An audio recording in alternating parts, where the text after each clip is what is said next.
held one of the men who 5 days earlier had been struck down by a trolley car. Because of the poverty of his taken to a pauper's bed in a charity clinic. In his youth, he had been a lover of clothes, good food, and good conversation. But as he grew older, he dedicated himself to his architecture. And finally, he dedicated his architecture to the building of a great church, La Sagrada Familia, the expiatory temple of the Holy Family. Engrossed in the symbolism of the church, he became deeply religious. His life became his workshop in what he called the Cathedral of the Poor. And for the cathedral, he would beg alms, that the work might continue.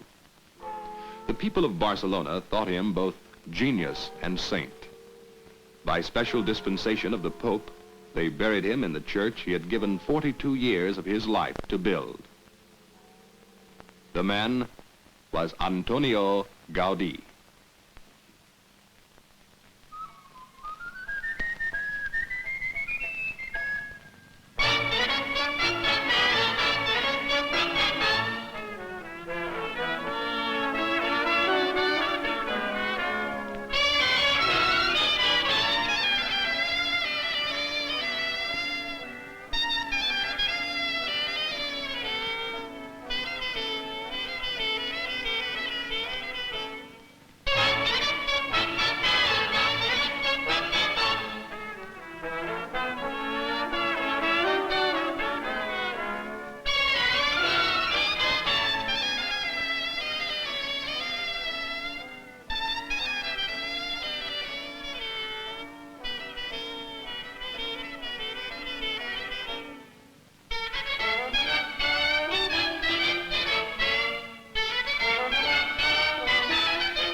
For more than 2 decades after his death, the world forgot Gaudi. His work, flamboyant and bizarre, seemed out of step with the trend in architecture toward the steel and glass box, the machine for living. And then at mid-century, a rebellion set in against the rectangular grid of the international style. And as tourists began to flood Spain, Gaudi was rediscovered. First, by the painters and sculptors who saw his free abstractions as a forerunner of their own non-objective art. And then by the architects who found in his ever-changing forms a relief from the steel and glass cage, which had become a universal symbol of our age. And lastly, the engineer discovered in Gaudi such innovations as warped surfaces, the key to the newest developments in building. The architecture of Gaudi was born of the sun and of the sea. It took form from the Spanish earth, from its twisted trees, and from the great rock mountain of Montserrat. Originality, he would say, is a return to the origin. For Gaudi turned to nature as the great mother source. His is an architecture of the Mediterranean, derived from nature and dedicated to God.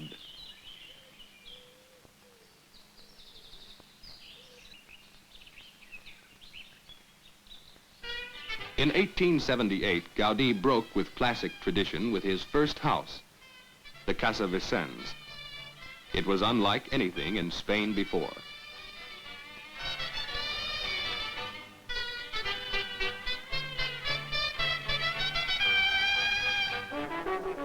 Often dissatisfied, Gaudi would destroy an entire wall to start again. His client, Manuel Vicens, owner of a modest tile business, was almost ruined by this extravagance. But Gaudi set off a ceramic fad, and Vicens more than recovered his losses. This ironwork and plant motif anticipated Art Nouveau, a style which swept Europe at the turn of the century.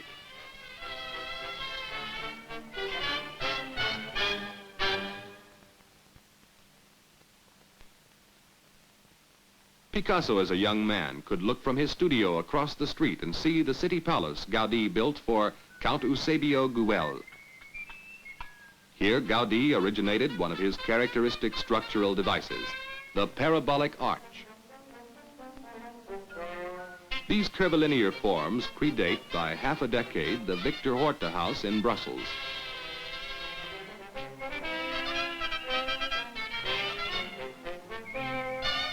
Yet Gaudi was searching for something more profound in nature than the floral decoration of Art Nouveau.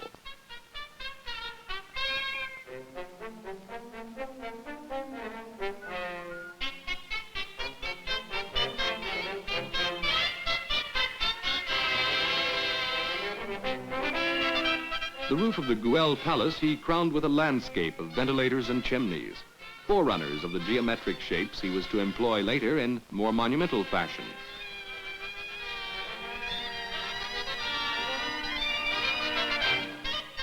Gaudi thought the Mediterranean the most ideal for architecture. It is the sea and the light of the Mediterranean that give this admirable clarity. Let us think what it means to be Mediterranean. We are equidistant from the blinding light of the tropics and the northern lack of light which creates ghosts. Gaudi gave continual variety to his surfaces, as here at the Güell estate. He would even use bits of tile embedded in the mortar to catch the light.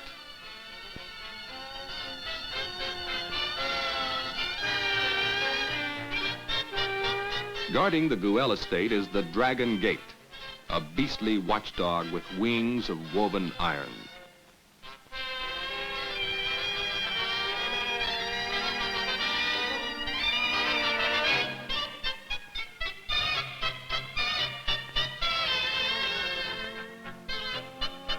Gaudi attributed his sense of space to his coppersmith ancestors. The true smith is a man who can make a volume from a flat sheet. Before he begins his task, he must have visualized space.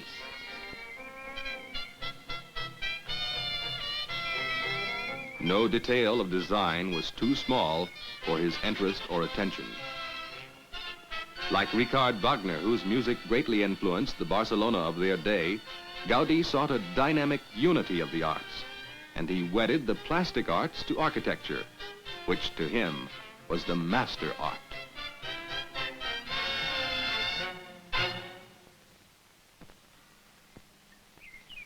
Antonio Gaudi set out to produce an architecture that was a complement to nature.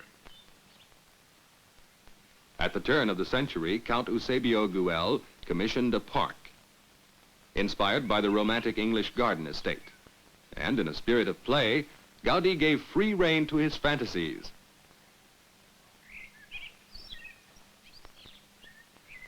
At the entrance stand two gate lodges of shattered tile, china, and rock quarried from the site.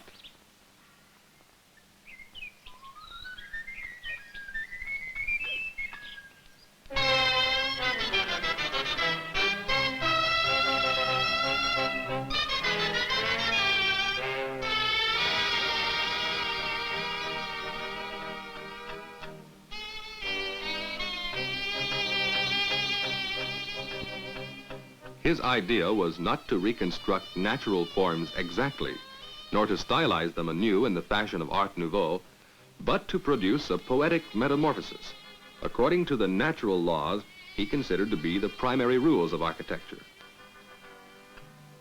And such natural laws he found in what are called ruled surfaces, the warped forms that were to become dominant in his last work.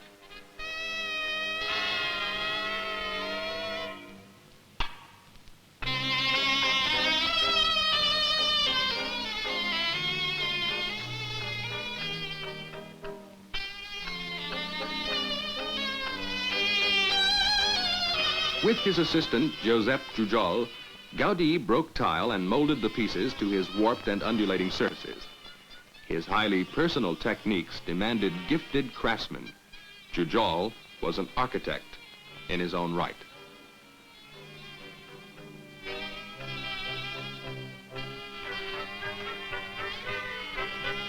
"100 Doric columns support the vaulted roof of the marketplace, decorated with collages of broken dishes, cups, saucers, and bottle bottoms, even the china head of a child's doll." These abstractions, done about the time of Kandinsky and Delaunay, are among the first examples of non-objective modern art.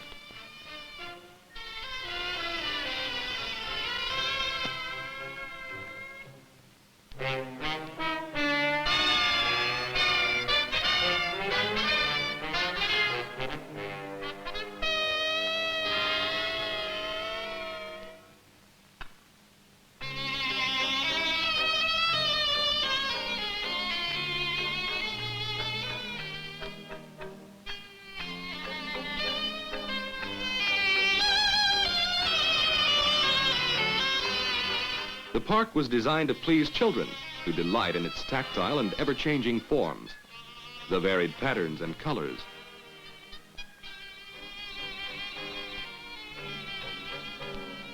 its stone trees,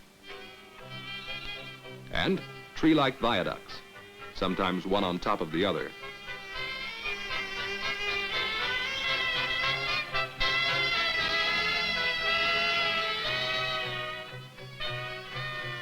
And the winding galleries and deep grottos.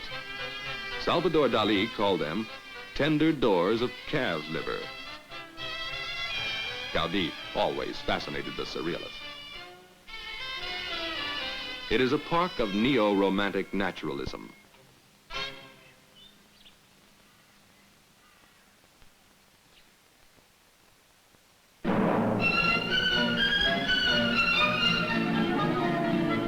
Animal forms dominate the Batlló house of 1905. Alive with skeletal and visceral shapes, it is popularly called La Casa de los Huesos, the House of Bones. Originality is a return to the origin, he would repeat. Originality is a return to the origin. And he spoke of the twisted strength of human thigh and shin bones. Originalidad es volver al origen. Originalidad es volver al origen. Originalidad es volver al origen.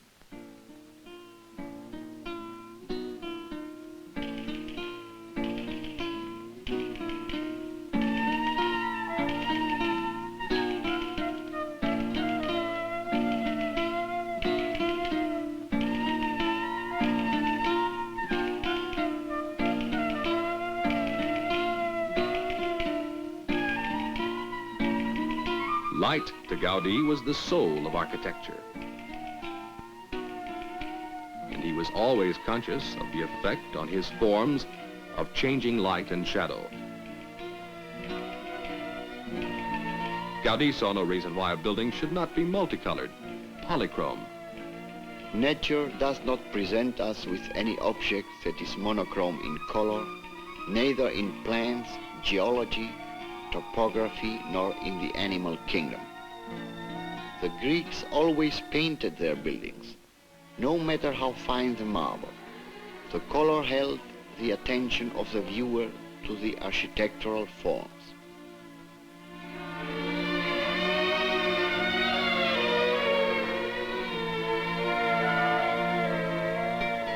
In 1905, Gaudi started his last residential building, the Casa Milà. It immediately became known as La Pedrera, the stone quarry.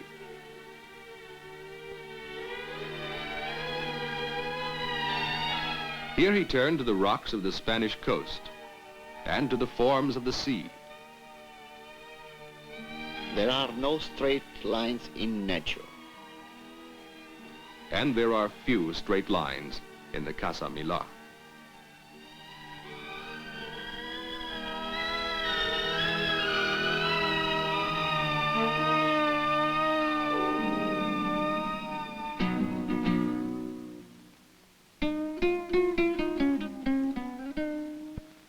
On the roof, he created his wildest lunar landscape, peopled with an army of fantastic chimney pots and ventilator tops.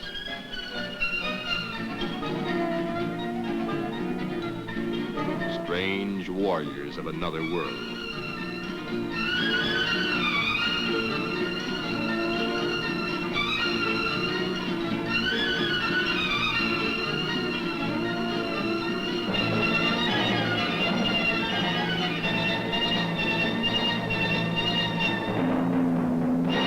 Yet Gaudi's thoughts were always of the Holy Family.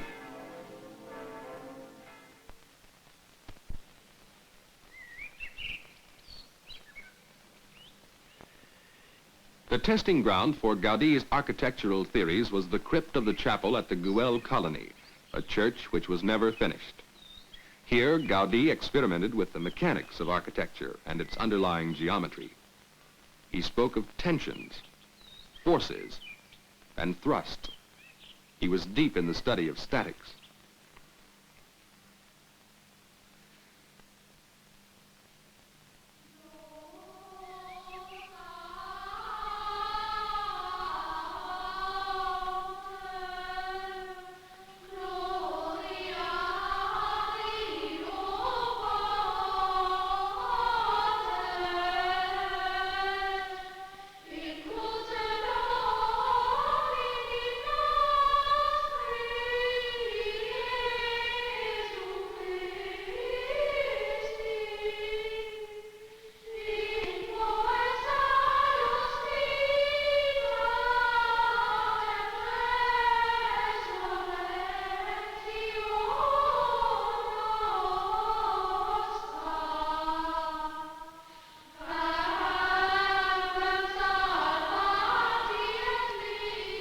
Scorning the flying buttress as nothing but a crutch, he developed the tilted column to solve the problem of lateral thrust.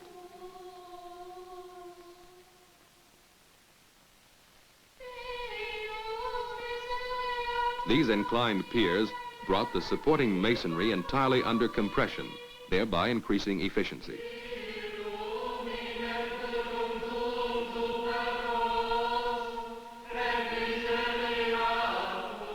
Gaudi seldom made architectural drawings. His forms did not yield to the drawing board. So he devised a funicular system to represent their structure and to calculate the work that each column would perform. Weights corresponding to the load each point would carry were hung from cords. The polygonal form these cords took provided the proper inclination and bend for each column.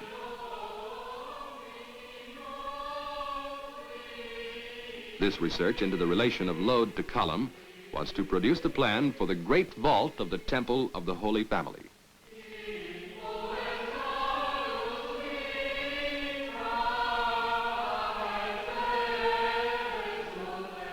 Gaudi, a prolific inventor of forms, was now using warped shapes in everything. They were practical. The inclined and warped walls provide great strength. Always searching for new materials, he used specially hard-fired brick, iron slag, and for the window grills, even pieces of discarded cotton spinning machines. The Güell Chapel was a laboratory of experimental ideas. It is a treasure house of creative invention.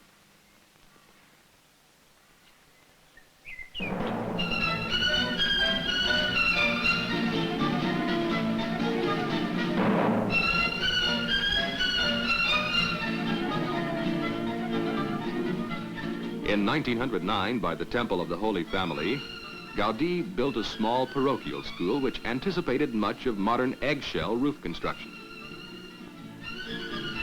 Both walls and roof are warped.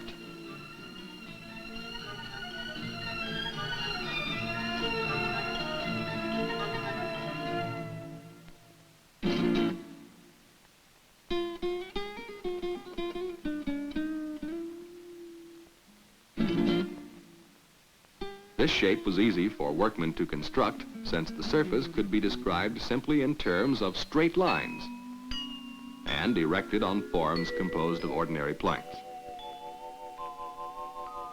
Fascinated with the structural properties of these ruled surfaces, Gaudi attached mystic significance to what he considered a miracle of mathematics and spoke of the trinity of straight lines. And he developed such forms: helicoids, conoids, hyperboloids, hyperbolic paraboloids, to the fullest in the temple of the Holy Family.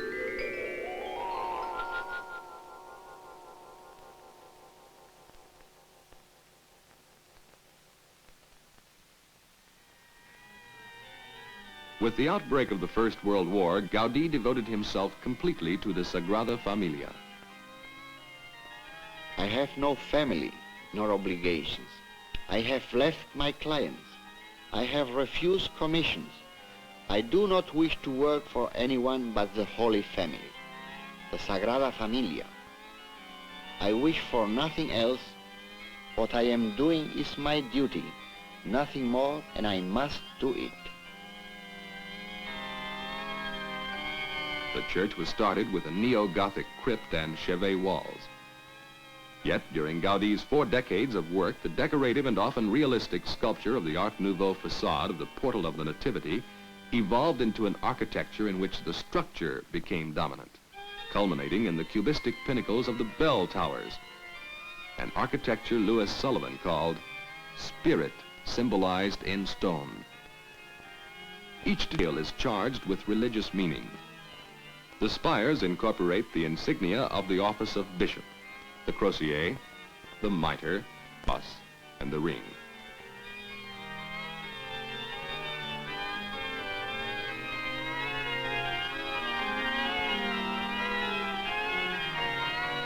Only the Portal of the Nativity, the eastern facade, stands completed.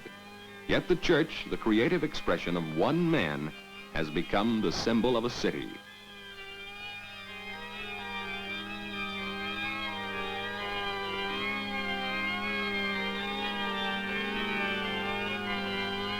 When asked who will complete the temple, Gaudi answered, "It will be the Master Saint Joseph who will finish it."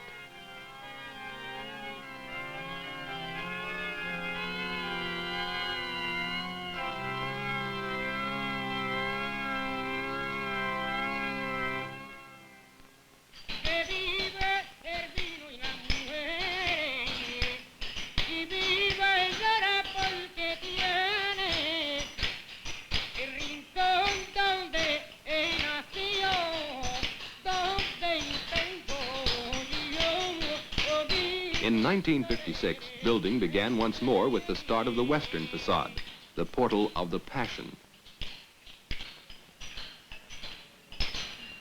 Architects who worked with Gaudi direct the new project, guided by his last models, constructed now almost entirely of intersecting ruled surfaces.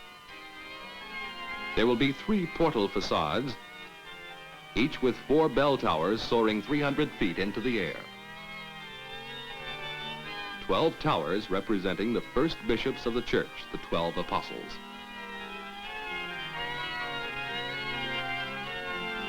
Rising to almost twice the height of these bell towers and surrounded by 4 smaller ones will be the huge tower of the central transept, a total of 18 giant pinnacles reaching into the heavens.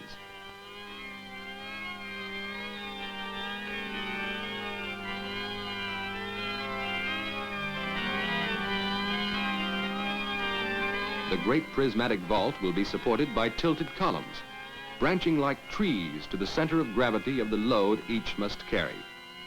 Gone is the flying buttress.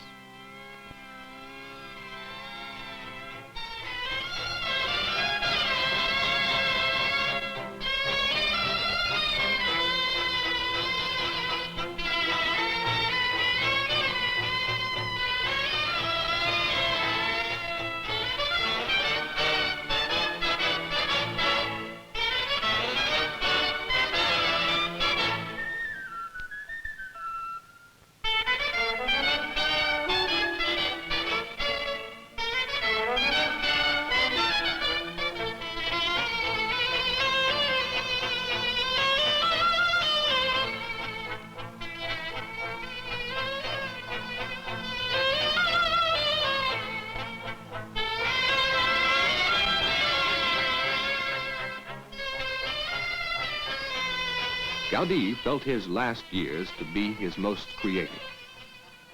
As my body weakens, my spirit feels more free and agile.